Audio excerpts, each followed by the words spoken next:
Basaasida iyo ururinta macluumaadka dadka iyo dalalka kale inta badan waa ka mamnuuc, balse sidaasi oo ay tahay waa wax iska caadi ah in dalba uu dalka kale u isticmaalo ama qofba uu qofka kale u isticmaalo, iyadoo maanta ay noqotay mid ka mid ah hubabka ugu halista badan ee dowladuhu ay isku jibiyaan. Hay'adaha sirdoonka ama kuwa mukhaabaraadka ayaa lagu tiriyaa in ay yihiin meelaha ugu xooggan ee inta badan lagu kala guuleysto.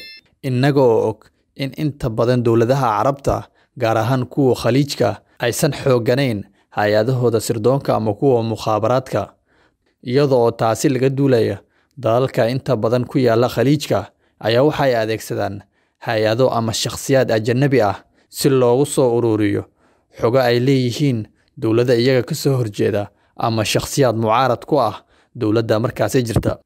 Haddaba, waxaynu warbixinteenan xoogga ku saari doonaa 3 nin oo u dhalatay dalka Mareykanka oo si qarsoodi ah ugu shaqeey jirtay dowladda Isutaga Imaaraadka Carabta.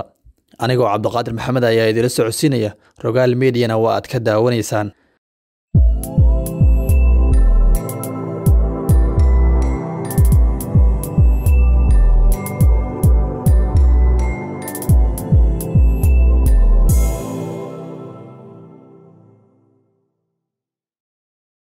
Inta aynu u guda galin warbixinteenan, waxaan ka codsanaynaa in aad follow dhahdo bartan, sidoo kalena aad share garaysa muuqaalkan si uu saaxiibada kale u gaaro.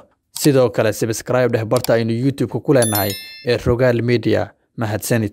3 sarkaal oo hore ugu soo shaqeeyay hay'adda mukhaabaraadka iyo militariga Mareykanka ayaa qirtay in ay si qarsoodi ah ugu shaqeeyeen dowladda Isutaga Imaaraadka Carabta si ay ugu caawiyaan in Imaaraadku beegsado kumbiyuutarada iyo taleefanada cadowgooda. 3 nin ayaa beegsaday tiro dad ah kuwaasi oo inta badan mucaarad ku ahaa dowladda Isutaga Imaaraadka Carabta, si gaar ahna u dhaliili jiray weerarada ay inta badan ku qaadaan dalka Yemen, sidoo kalena faragelinta xooggan ee ay ku hayaan dowladaha Islaamka, gaar ahaan kuwa ku yaala Afrika iyo Asia. Waaxda cadaaladda Mareykanka ayaa sheegtay in 3 nin ay aqbaleen in ay bixiyaan lacag dhan 1,700,000 oo dollarka Mareykanka ah, taasi oo ah ciqaabta dembigii ay galeen ee ay ku soo oogtay waaxda cadaaladda Mareykanka.